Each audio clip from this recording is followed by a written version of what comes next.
Hello friends, this is Kathy with Scrappy Squirrels. Thank you once again for joining us for our Journaling Through Lent video series. If this is your first time watching, I would encourage you to go back and watch the previous videos in this series so you don't miss out on anything. And if you do enjoy our videos, please make sure to go on over to YouTube and like and subscribe to our channel at Scrappy Squirrels. So we are on day 39 of Journaling Through Lent. We are almost to the finish line.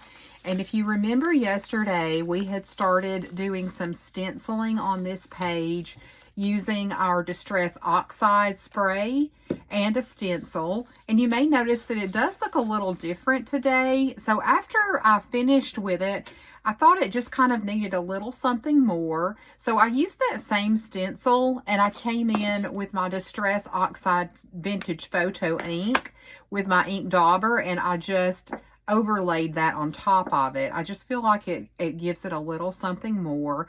So I love the way this page turned out, and I am getting ready to attach this flap just as we did before. And if you remember, I had created a journaling card to go in the flap on this page. So of course I had to create one for this back page as well. And I just used some more of that stenciling onto an index card, and that will give me some space to journal. And I'm going to go ahead and just come in and glue that down just exactly like we did with the previous page. And while I'm doing that, we will go ahead and talk about today's journaling prompt, which was to write a prayer at the foot of the cross. And of course, today is Maundy Thursday. Tomorrow is Good Friday. So we're definitely in that reflective season of thinking about the sacrifice that Jesus made for us on the cross, and what would our prayer be at the foot of the cross. So I hope you all will take some time to reflect on that today and to put that into your journal.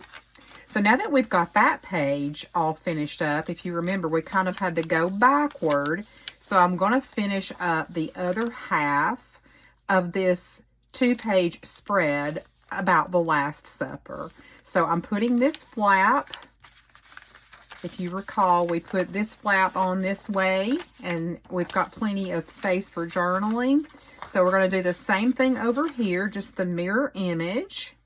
And I may come in with a little washi tape just to further decorate that.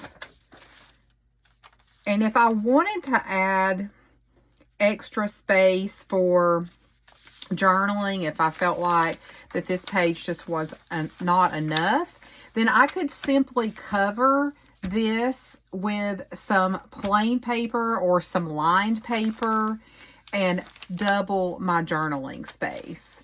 So I thought, here we go. I was going to say my washi has escaped. So I've got this kind of olive green washi that the pattern kind of mimics what's on this border of the page. So I wanted to kind of incorporate that. So I'm going to just put, not a ton, but just a strip to kind of cover up where those two papers join together.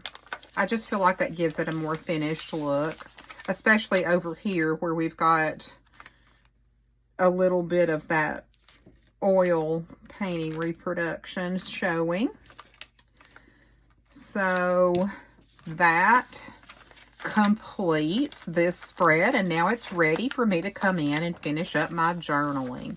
So you may be thinking, well, okay, we're on day 39, but you're out of pages. So where are you going to put your journaling for day 40? And I am going to be incorporating the pull-out tag that we had created back at the very beginning of this series. So that is what we will focus on tomorrow on Good Friday. I hope everyone is having a wonderful Holy Week. I hope that you have been able to reflect and observe this season in whatever way is meaningful to you. And I hope that you will come back and join me tomorrow as we wrap this series up. It has been such a pleasure, and I appreciate you all coming on this journey with me. I hope you have a very blessed evening and a good Friday.